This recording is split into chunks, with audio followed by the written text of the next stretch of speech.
A supremacia de Deus. Numa de suas cartas a Erasmo, disse Lutero: as tuas ideias sobre Deus são demasiado humanas. Provavelmente o renomado erudito se ofendeu com aquela censura, ainda mais que vinha do filho de um mineiro. Não obstante, foi mais que merecida. Nós também, embora não ocupando nenhuma posição entre os líderes religiosos desta era degenerada, proferimos a mesma acusação contra a maioria dos pregadores dos nossos dias e contra aqueles que, em vez de examinarem pessoalmente as Escrituras, preguiçosamente aceitam o ensino de outros. Atualmente se sustentam em quase toda parte os mais desonrosos e degradantes conceitos do governo e do reino do Todo-Poderoso. Para incontáveis milhares, mesmo entre cristãos professos, o Deus das Escrituras é completamente desconhecido. Na antiguidade, Deus queixou-se a um Israel apóstata. Pensavas que eu era como tu. Salmos 50, 21. Semelhante a essa terá que ser a sua acusação contra uma cristandade apóstata. Os homens imaginam que o que move a Deus são os sentimentos e não os princípios. Supõem que a sua onipotência é uma ociosa ficção, a tal ponto que Satanás desbarata os seus desígnios por todos os lados. Acham que, se ele formulou algum plano ou propósito, deve ser como o deles, constantemente sujeito à mudança. Declaram abertamente que, seja qual for o poder que ele possui, terá que ser restringido, para que não invada a cidadela do livre-arbítrio humano e o reduza a uma máquina. Rebaixam a toda eficaz expiação, a qual de fato redimiu a todos aqueles pelos quais foi feita, fazendo dela um mero remédio, que as almas enfermas pelo pecado podem usar-se se sentem dispostas a fazê-lo, e enfraquecem a invencível obra do Espírito Santo, reduzindo-a a um oferecimento do Evangelho que os pecadores podem aceitar ou rejeitar a seu bel prazer. O Deus deste século XX não se assemelha mais ao soberano supremo das Escrituras Sagradas do que o bruxuleante e fosca chama de uma vela se assemelha à glória do sol do meio-dia. O Deus de que se fala atualmente no púlpito comum, comentado na escola dominical em geral, mencionado na maior parte da literatura religiosa da atualidade e pregado em muitas das conferências bíblicas assim chamadas, é uma ficção engendrada pelo homem, uma invenção do sentimentalismo piegas. Os idólatras do lado de fora da cristandade fazem deuses de madeira e de pedra, enquanto que os milhões de idólatras que existem dentro da cristandade fabricam um Deus extraído de suas mentes carnais. Na realidade, não passam de ateus, pois não existe alternativa possível senão a de um Deus absolutamente supremo ou nenhum Deus.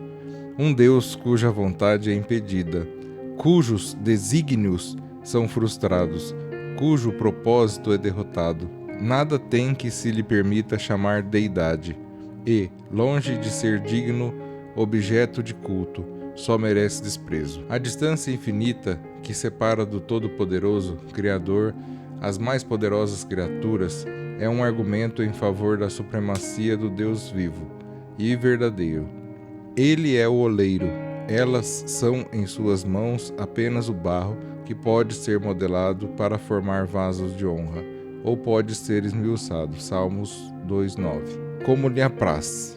Se todos os habitantes do céu e todos os moradores da terra se juntassem numa rebelião contra ele, não lhe causariam perturbação, e isso teria ainda menor efeito sobre o seu trono eterno e inexpugnável do que o efeito da espuma das ondas do Mediterrâneo sobre o alto rochedo de Gibraltar. Tão puéril e impotente é a criatura para afetar o Altíssimo, que as próprias Escrituras nos dizem que quando os príncipes gentílicos se uniram com Israel apóstata para desafiar a Jeová e seu ungido, Aquele que habita nos céus se rirá, o Senhor zombará deles. Salmo 2:4. Muitas passagens das Escrituras afirmam clara e positivamente a absoluta e universal supremacia de Deus.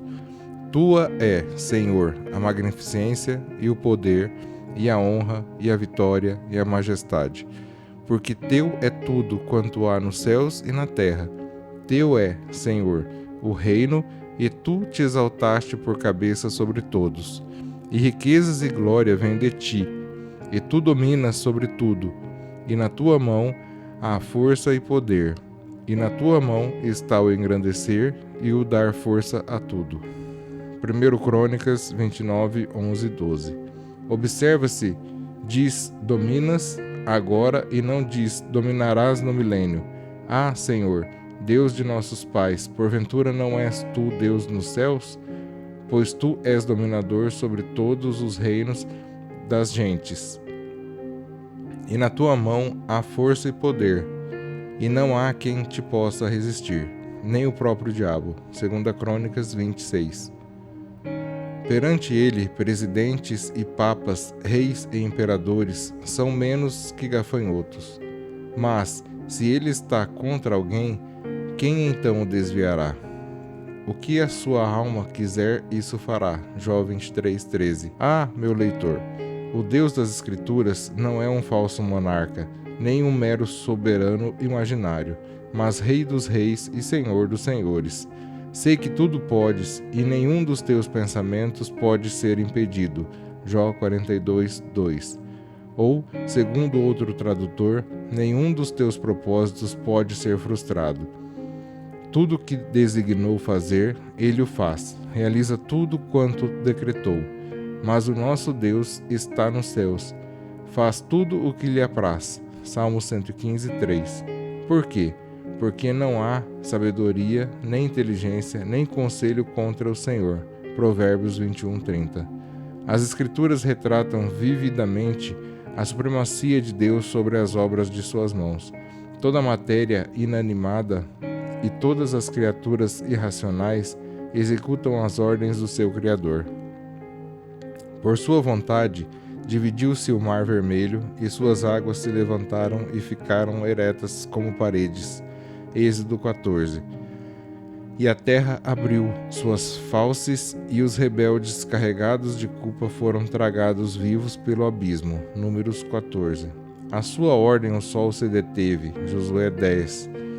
E noutra ocasião voltou atrás 10 graus do relógio de Acás. Isaías 38:8. Para exemplificar sua supremacia, mandou corvos levarem alimento a Elias.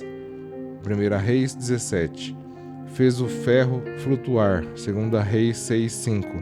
Manteve mansos os leões quando Daniel foi lançado na cova dessas feras. Fez que o fogo não queimasse os 3 hebreus que foram arrojados às chamas da fornalha. Assim, tudo que o Senhor quis, ele o fez, nos céus e na terra, nos mares e em todos os abismos. Salmo 135:6. O perfeito domínio de Deus sobre a vontade dos homens também demonstra a sua supremacia. Pondere o leitor cuidadosamente sobre o Êxodo 34:24. Exigia-se que todos os varões de Israel saíssem de casa e fossem a Jerusalém 3 vezes por ano. Viviam entre gente hostil, que os odiava por se terem apropriado das suas terras. Então, o que é que impedia aos cananeus aproveitarem a oportunidade e, durante a ausência dos homens, matarem as mulheres e as crianças e se apossassem de suas fazendas?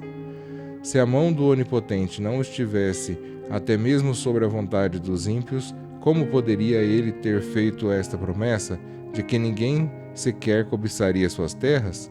Ah, como ribeiros de águas, assim é o coração do rei na mão do Senhor. A tudo quanto quer o inclina. Provérbios 21:1. Mas poder-se-ia objetar, não lemos uma e outra vez nas Escrituras sobre como os homens desafiavam a Deus, resistiam à sua vontade, transgrediam seus mandamentos, menosprezavam as suas advertências e faziam ouvidos moucos a todas as suas exortações? Certamente que sim. Isto anula tudo o que dissemos acima. Se anula, então é evidente que a Bíblia se contradiz, mas isso não pode ser. A objeção se refere simplesmente à iniquidade do homem em rebelião contra a palavra de Deus. Escrita ao passo que mencionamos acima, o que Deus se propôs em si mesmo. A regra de conduta que Ele nos dá para seguirmos não é cumprida perfeitamente por nenhum de nós. Os seus conselhos eternos são realizados nos mínimos detalhes.